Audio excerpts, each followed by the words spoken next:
1960 میں ترکی کے شہر میں واقع پاگل خانے سے چوکیداروں کی لاپرواہی کی بنا پر پاگل خانے کے کھلے ہوئے دروازے سے موقع پا کر 423 پاگل فرار ہو گئے۔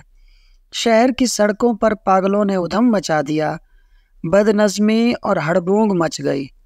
ہسپتال کی طرف سے شہر کی انتظامیہ کو اطلاع ملی، ماہرین مسئلے کے حل کے لیے سر جوڑ کر بیٹھ گئے۔ فوری طور پر ایک بڑے ماہر نفسیات کو بلوا لیا گیا۔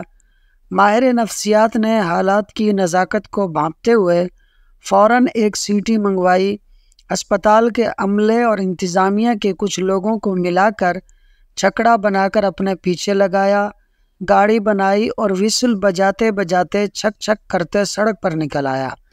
ماہرین نفسیات کا تجربہ کامیاب رہا۔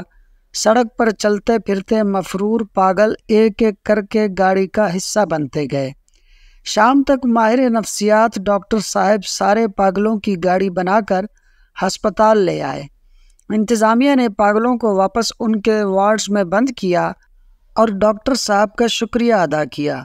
مسئلہ شام کو اس وقت بنا جب پاگلوں کی گنتی کی گئی تو 612 پاگل شمار ہوئے، جبکہ اسپتال سے صبح کے وقت صرف 423 پاگل فرار ہوئے تھے۔